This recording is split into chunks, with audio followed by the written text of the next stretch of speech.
Conny, welcome to the Empathy Edge podcast. I have been looking forward to this conversation for a long time to really dig into the fantastic work that Zurich Insurance is doing around empathy, empowerment, and empathy training. And even more importantly, the extensive research you've done to show other companies the ROI of empathy, which is what I'm all about. Let's make the business case for it, but also appreciate the human connection that it brings. So welcome to the show. Thank you very much, and thank you for having me. I also looked into what you have been preaching for many years and talking about, and it's definitely a meeting of minds about empathy. So thank you very much for having me. Well, I love it. And I want to talk a little bit, you are Chief Customer Officer of Zurich Insurance. Many of us have heard of that global brand. Tell us how you got there. What's a little bit of your story and your passion for being a customer advocate?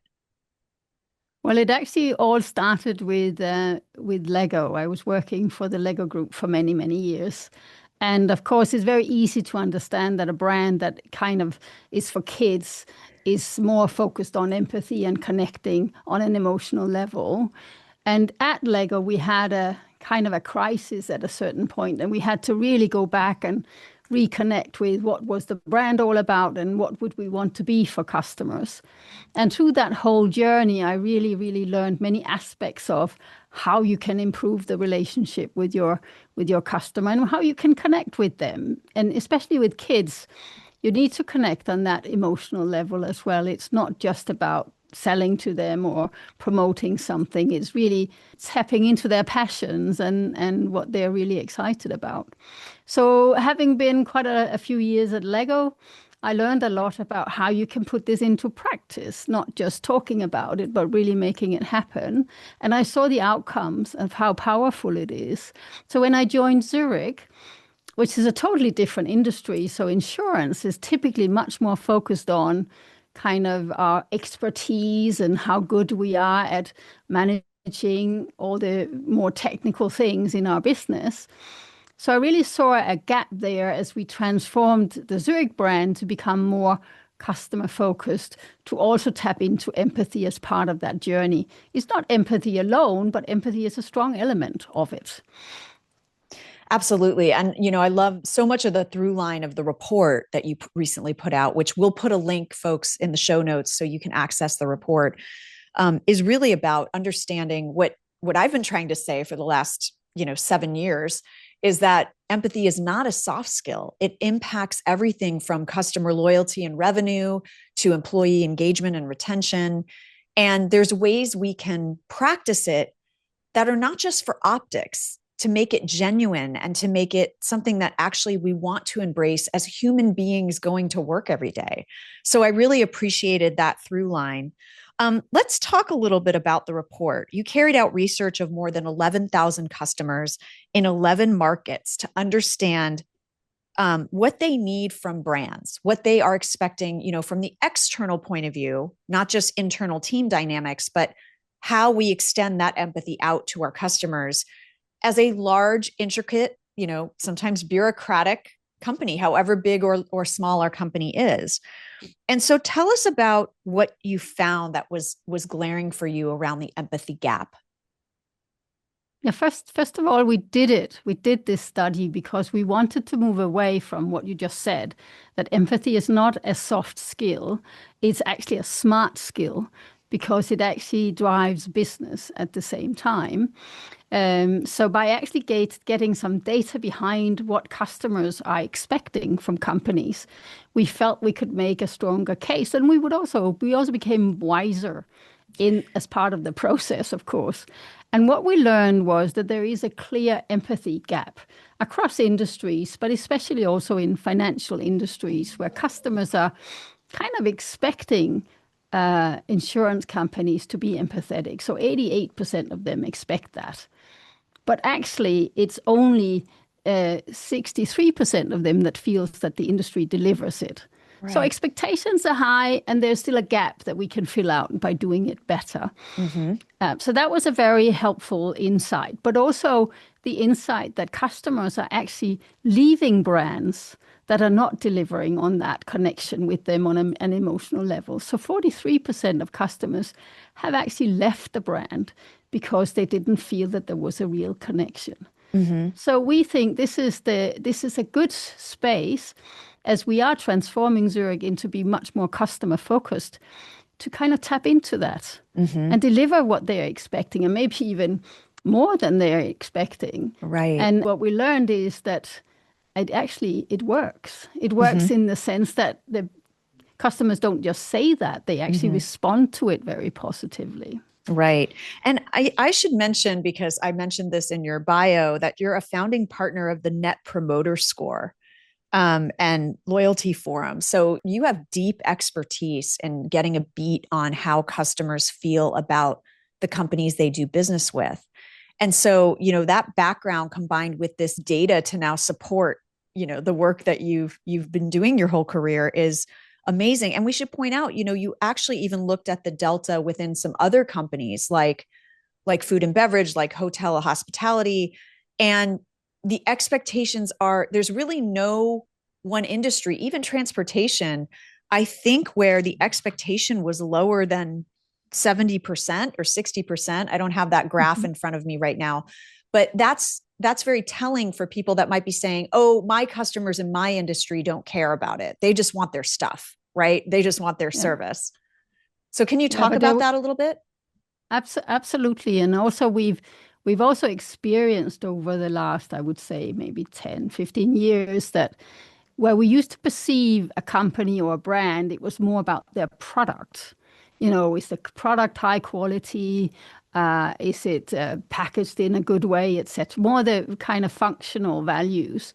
But of course, that has changed. And now customers are seeing the whole experience. So they see the product as key, but also the experience that we deliver at the same time.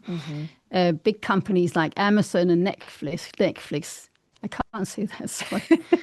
That's a hard one. Netflix. Yes. Netflix has changed that. And they have changed expectations of customers. So it's not just, they don't look at us and say, oh, they're insurance, so I can't really expect to be able to change my address.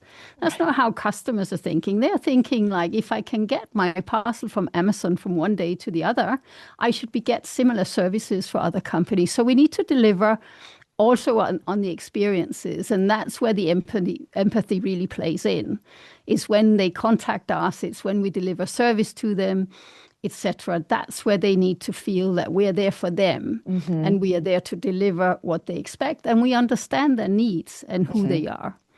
And that goes back, as you said, to the NPS forum, where we were together, many practitioners around the world from businesses who were all striving to be excellent.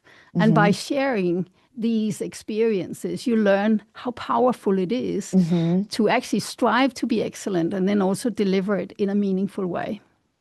Absolutely. And it's interesting because I come from this work from being a brand strategist and a marketing executive. So that's how I got into the world of empathy, of understanding the catalyst that it provides when you embrace genuine empathy for your customers as people, not as numbers, not as dollar signs, not as subscribers.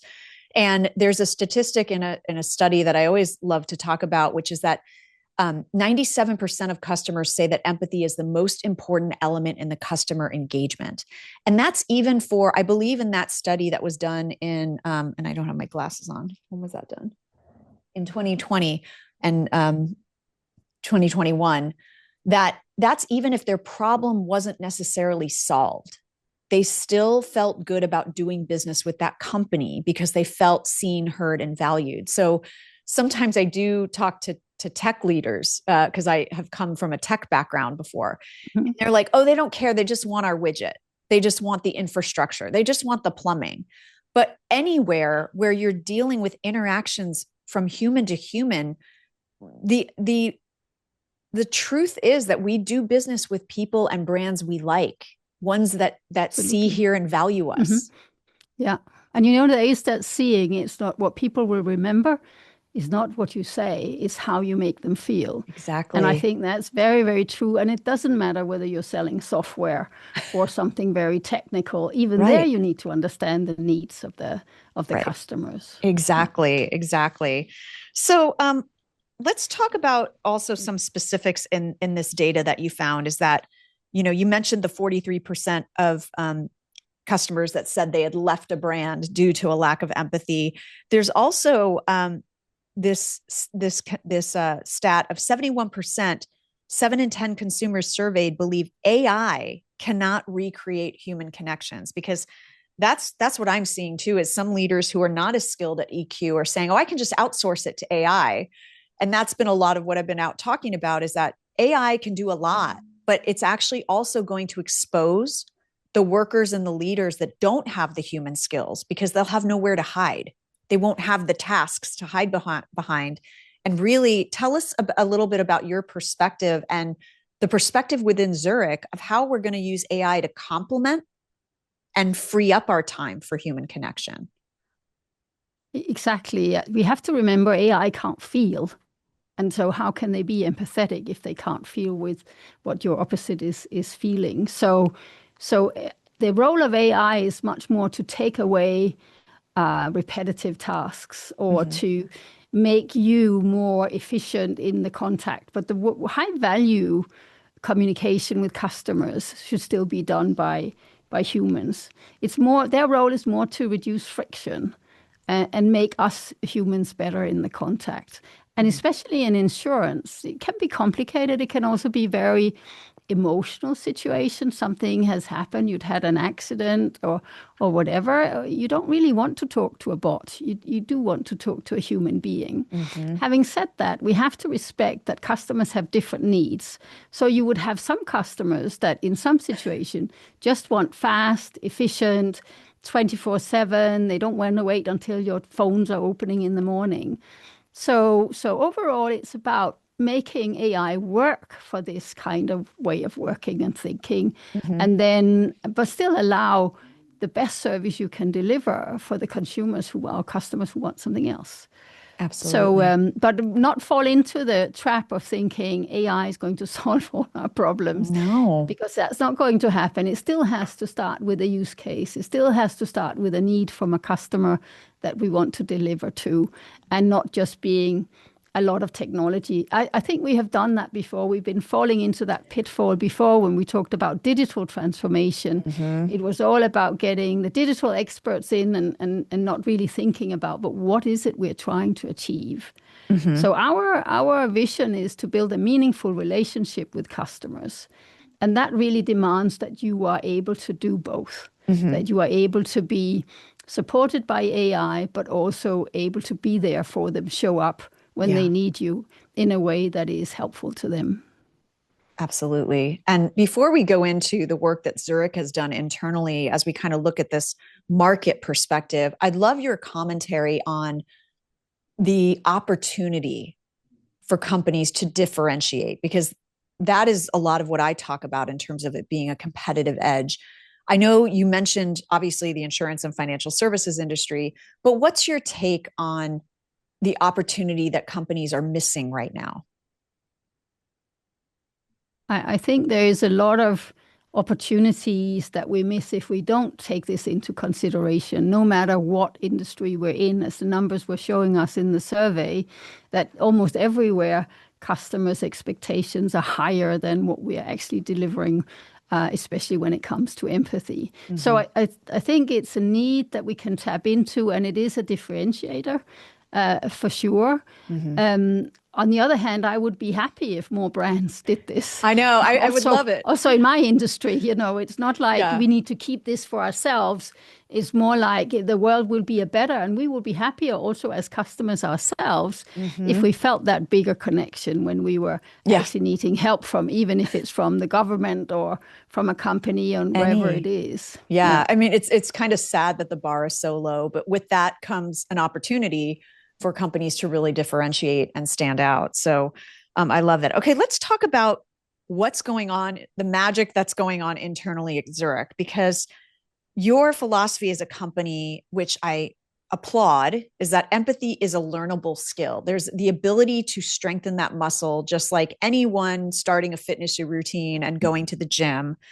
And it's a strategic business imperative. So tell us a little bit about what Zurich has done to invest in this concept that seems a little squishy and scary.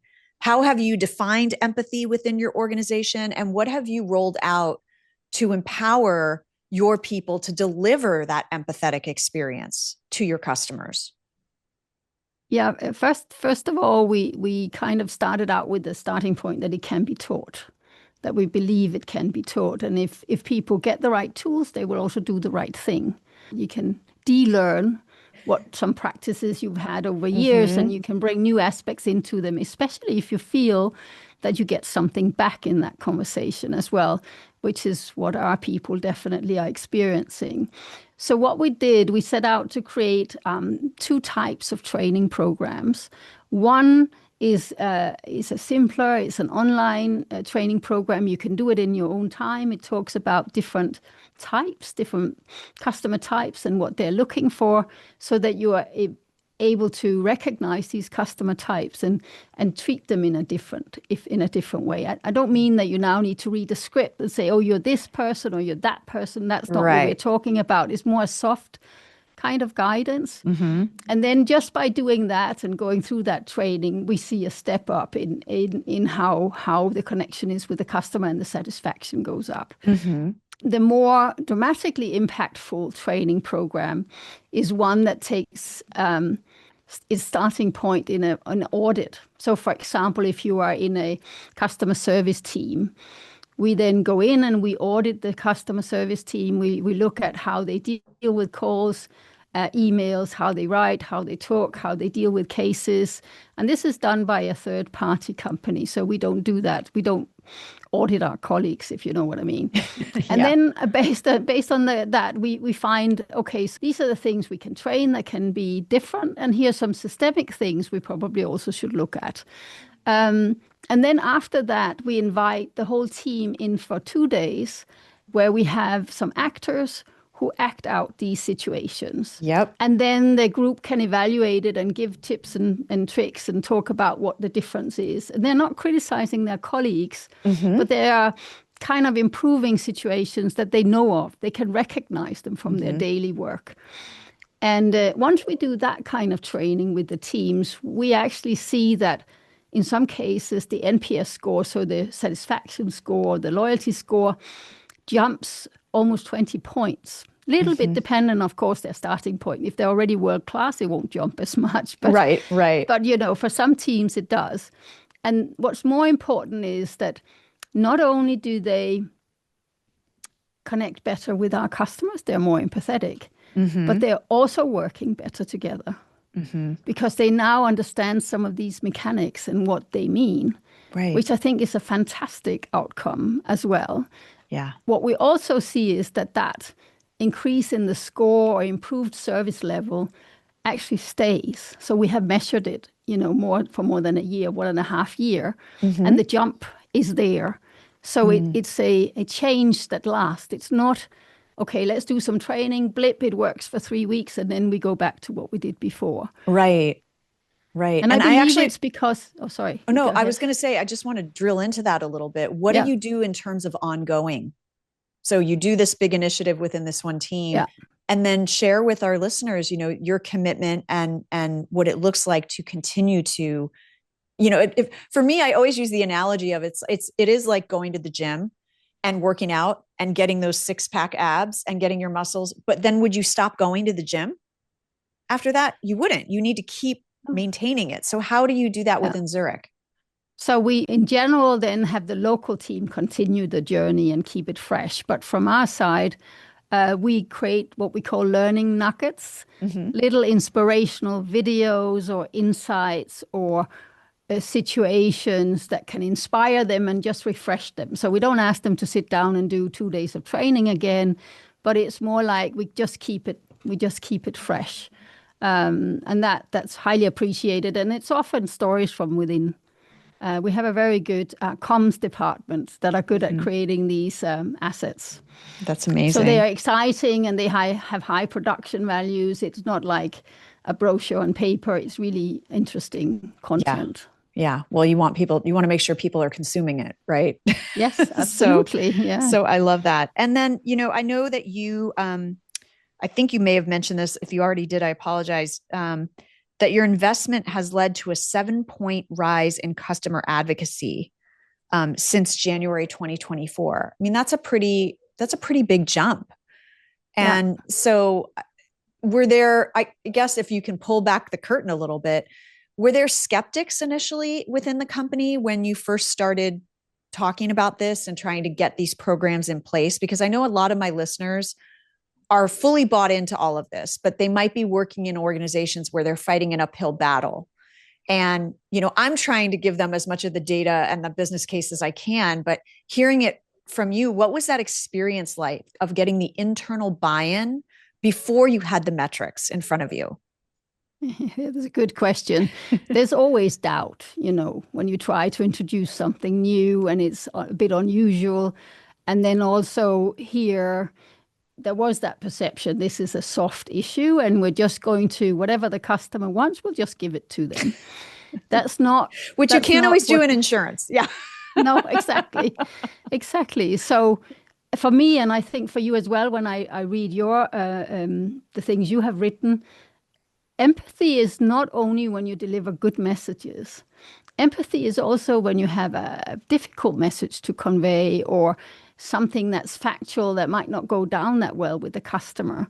Mm-hmm. But what we have learned is that it's about being open and honest and not avoid the conversation or just say no or being abrupt with it. The more we lean into that difficult conversation, the better we get a reaction on the other side. And in our industry, we have difficult conversations. It can be emotionally difficult situation because something tragic has happened, or it can have something to do with their policy or expectations. Maybe they thought they were getting something that they maybe are not covered for. So there are many difficult situations to be able to master. And I think that's what we keep on telling internally, not just the numbers, but also equipping our people to have difficult conversation is just as important. Absolutely. And we know that as just not only consumers, but as people. Right. The more you kind of actually have a difficult situation with your children or in a conflict, if you can kind of bring in the empathy into that dialogue, it's a different dialogue. Yeah, it's a different tenor of the conversation. And, because I know there's listeners who are going, I wish we could invest in something like this at our company, but our CEO would never go for it. Did you feel like the culture was already primed at Zurich to say, yeah, we get that. We understand that this is not just about fluffy skills, but about important conversations that could make or break our customer revenue? We had been on a journey to transform the brand from being what our customers was telling us was we were a bit cold and distant, to be more connecting more emotionally with our customers, be warmer, have a nicer visual identity that people could recognize themselves in. And so we had been on that journey. We had also run a big program which was all about changing the tone of voice, because as you know, the way that we are sometimes talking about things in letters and emails, it can be complicated, technical, not easy to. It's like we're speaking to ourselves, not to the customer. So we had to totally transform that. So we transform how we look, what we stand for, how we speak in communication, and then also now how we speak in the direct contact with our customers. So it is rewiring a brand to work on all of these elements. And I think because we took one step at a time, you kind of bring people on board slowly, and then they are more willing to take risk with something that is because they've seen the other things working. I would say, though, what I would advise people to do is not go in and ask for 2 million budget and saying these are the fantastic results we're going to achieve, but simply just start doing it and kind of invent smaller programs that you can actually test and try and do pilots, and then learn from that and bring some results into the company. It's very convincing. Yeah, once absolutely. You start doing it. Yeah, and really encouraging folks to just do those pilots, start small, maybe with your own team. You can create a microculture within your own team. And as your results start to go up, people will go, what's going on over there? Right. And also you can bring that to light. You can showcase that and say, here's what we've been doing the last 3 months. We invested in, spending 10 minutes before every meeting, checking in with people and finding out how they're doing and how their weekend went and how, just those little, it doesn't have to be a huge, expensive transformation. Again, I know there's probably listeners who are very jealous of what Zurich's been able to do, but if you can recall, what was the small step you all started with? Do you remember? Yeah, it was more, as I said, looking at the other aspects. Because if we look at how we write our letters, it's clear to everybody that that's outdated and we need to change that. And if we look at how we were communicating, it was cold and distant, so we needed to change that. So I think it's the credibility you build up over time. Yeah. But then there are lots of data, and there are also lots of examples of good brands that are connecting, that we feel something for. And that power is you can't buy it. You can't buy it with advertising. You really need to connect with your customers in order to get that connection going. Yeah. I remember when I was doing my brand strategy work, now I'm fully devoted to the empathy work, but I remember telling my customers, everybody wants to be Apple, but nobody wants to do the work that Apple has done to be Apple. Yes. And I think that's the point, is you can't just, it's not necessarily like something you just copy. It's something you have to build organically within your organization and have those champions who care enough about it. I love, there's something you wrote to me of, Zurich's goal to move from a transactional payer to a trusted partner.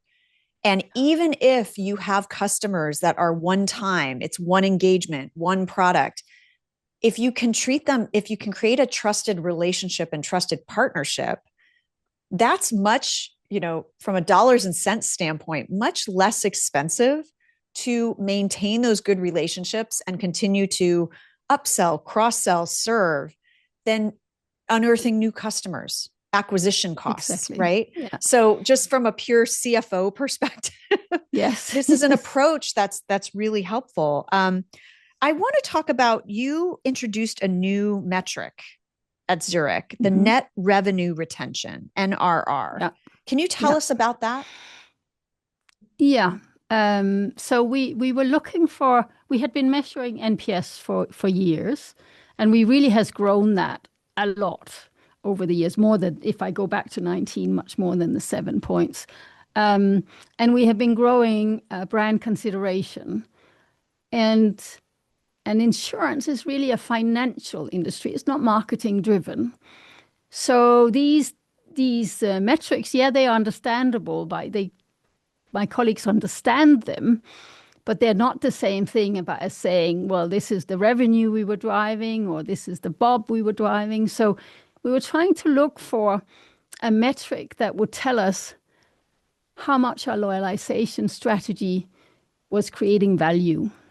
And for that, we looked into many different things, but among other things, the work of Fred Reichheld. Fred Reichheld is the inventor of NPS.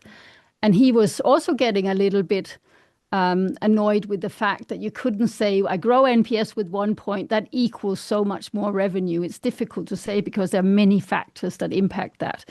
So he came up with this new metric that actually goes a little bit further than NRR, but we took the first bit of it and said, well, we can use this. And what we're looking at here, we combine our customer data with our financial data. And then we look at how much revenue we generate in any given year. And then the year after, we look at how much revenue we're losing by losing customers. And then we look at how much revenue we're losing by losing products from these customers, but keeping the customers. And then we look at, renewals, and then cross and upsell. And then we come to a new number, and we look at that over the first number, and then that's the net revenue retention. So that number needs to be above 100. Then you are earning loyalty value. If it's below, you're losing value. You might then make it up by acquisition, as you mentioned before, but has nothing to do with loyalty.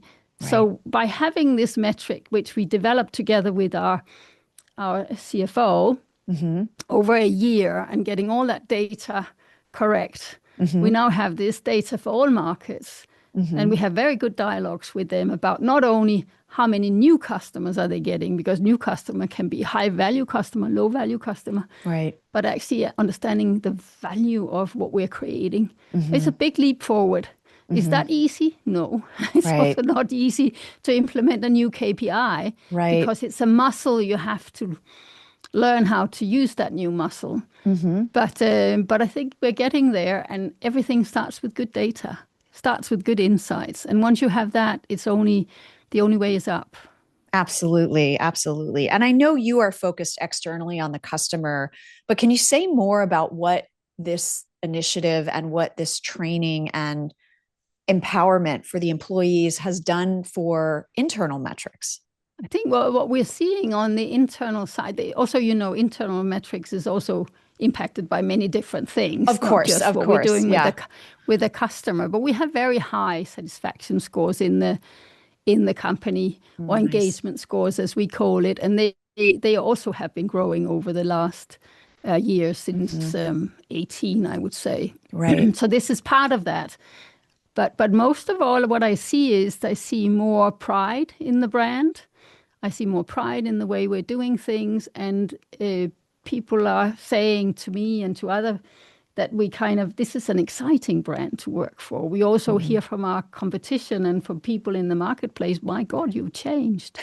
So we are seeing the impact of that. And actually, I think most people like to be seen as a company that's striving to be good for customers and trying to do the things that are modern, TikTok or whatever it is. It's not, we can, if we think we're boring, we will be boring. So we think about the brand as this is relevant for young people, this is exciting, but how do we then speak to them in the media where they are in a way that's interesting for them? So the journey has been quite strong that way. It's a big team, who's done this transformation across also other departments in the group. But it's definitely a different brand than the brand it was when I joined. Absolutely. Well, and, just to point out your point about culture, that is what the incoming talent generations want. They want more than a paycheck. They want a place where they're seen, heard, and valued. So they're asking questions about culture, and they want to work for a company that's doing right by their customers, that's doing right in the world. And yes, I'm Gen X. Of course, I wanted that too, but it's even more pronounced now because younger people, younger generations are more savvy. Everything's more transparent. So, when they're going to go work for a company, they're going to look under the hood and say, not just, is this a great job offer? Is this great benefits? But how do you treat customers? How do you treat employees? And that matters not from I get some executives, not many, who kind of sniff at that and say, well, they're just lucky they're going to get a job. Well, you're going to be lucky if you get competition, if you get the right talent. Otherwise, your competition's going to get that talent. So if you want a sustainable company, you need to know that this is what your talent pool is looking for. And it sounds like you're delivering on that, because I didn't mention this earlier. One of your data points in the report showed that these expectations of empathy cross generations, cross age groups. It's not just one particular age group that cares about this kind of customer experience or cares about this culture. We are now all empowered and have the information to make choices and to say, I want to put my money in a company where they're doing right by people, and not just right by me as a customer, but right by their employees as well. Absolutely. And they have choice, and we all have choice. And I think I'd rather work in a company where the employees get up in the morning and they love to go to work than if they crawl to work and can't wait to get home. Right. So I think with a higher purpose, and we do a lot in sustainability and other big projects as well. So if you deliver on these, again, more emotional aspects of what we do, then you get a more committed workforce, but also a happier workforce. And I think that's important. At least I know that from myself. I need to believe. If I believe, I'm a steam engine. Right. But right. I mean, we spend the bulk of our time at work. We want it to be a place that matters. We want it to be a place we feel good about. So, absolutely.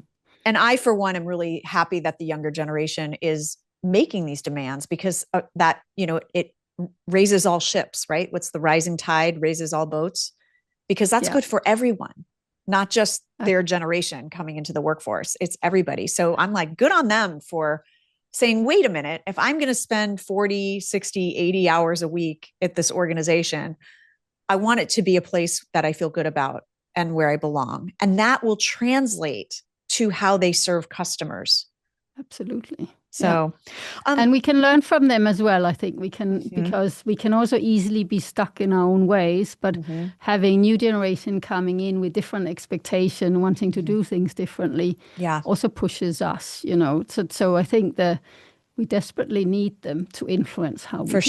For sure. I'm going to mention to listeners, I did a fantastic episode with a generational expert a few years ago, Anna Liotta, and she wrote one of the best books I've seen about generational differences and generational operating codes, called Unlocking. Oh my gosh, the name is escaping me, but I will link to her episode in the show notes. Unlocking Generational Codes. That was the name of her book.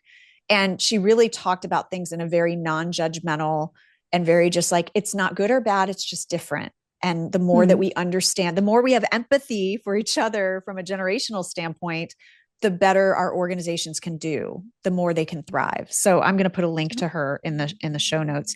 As we wrap up, I just want to kind of talk more motivationally for folks around the disruptors mindset, because that seems to be a mindset that Zurich has. Can you comment on disruption in this time of massive upheaval and how to reframe it as opportunity? Yeah, AI drives a lot of disruption, and in many ways, and different expectations from people in the company. Some thinks this is IT, they're going to sort that all out, and other people are thinking it has to be end to end from day one. We have more the mindset that let's embrace this disruption because it's actually cool, and then start with use cases. What is it we want to do different? And then play with it, find out what works and what doesn't work. And then quickly, we're not looking for a glorified Rolls Royce, but we're looking to move fast. Right. You can move fast with little things as well. So we have big transformation projects in the company, within the businesses, in our world, because marketing, as you know, is being disrupted greatly. Search is being disrupted, and many other things in marketing with AI is changing. But it's also energy, isn't it? That's what makes it exciting. Do we need another 10 years of what we've done the last 10 years? I don't think so. I think we really need to embrace these. And also, we will never go back to things will be the same year after year after year. We just have to get used to that change is good. Yeah. And we just need to put it to good use. It's funny you say that. I'm part of a larger think tank community of board members and C-suite leaders and thought leaders and innovators. It's called Samudra. And we have had talks about what is the future of strategic planning, right? And gone is the 10-year plan, really. I mean, if you report to the market, you do have to set benchmarks and expectations. But this mindset that if I plan today, I'm going to be able to foresee what's happening 3 years from now, 5 years from now. They're much more looking for companies and for leaders to create strategic plans that potentially have scenario planning included, potentially have, okay, if this happens, we're going to do this. If that happens, we're going to do that. And we're also going to leave the flexibility for, we don't know what will happen. And this is the infrastructure. Those are the kinds of strategic plans that successful companies are starting to put in place. And sprinkled across all of this is the human element of making sure that we are treating our people with respect. We're valuing them, and seeing our customers as people as well. So that I'm so excited that mindset is finally coming to the forefront in terms of real strategic planning. What are we doing for our employees? What are we doing for our customers? Absolutely. And I also think we have a tendency, even though we've been looking at these big tech companies and how they're revolutionizing business, as more traditional companies, we've been looking more backwards. So what did we do last year? Let's extend the planks for a couple of years and then we will get to somewhere. And Yeah. maybe we need to think a bit more disruptively. You know, what do we need to do if we need to grow 30% in this area or totally transform that area? So strategic planning can be many things, and the scenario planning can be also helped by AI. So you can simulate, Yeah. okay, what happens if you go in this direction or that direction? Again, I think it offers many exciting opportunities. Well, it's funny because I started my career in change management for a management consulting firm. And so much of this is it's not a tech issue.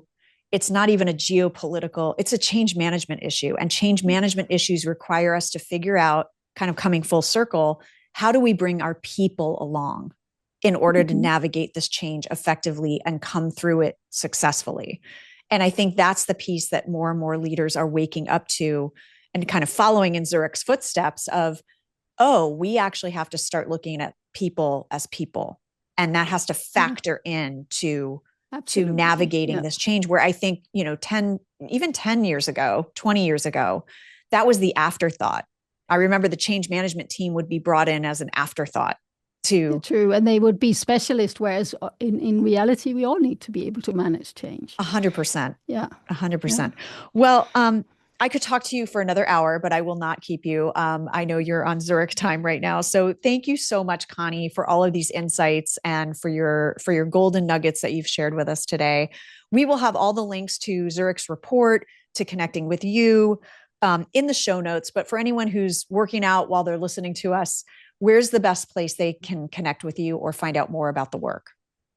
Oh, everybody can connect to me on LinkedIn. There's lots of articles and posts about this topic if you're interested in that. Otherwise, on Zurich.com, there's also information. But Fantastic. Happy for people to reach out to me. Wonderful. And I'm going to just remind folks that if you reach out to Conny on LinkedIn, make sure you customize the note and say that you heard her on this podcast so that she doesn't think you're trying to sell her something.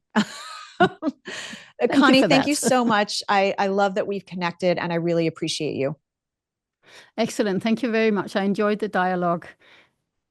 And thank you, everyone, for listening to another episode of the Empathy Edge podcast. If you like what you heard, you know what to do. Please rate, review, and share it with a friend or a colleague. And until next time, please remember that cash flow, creativity, and compassion are not mutually exclusive. Take care and be kind.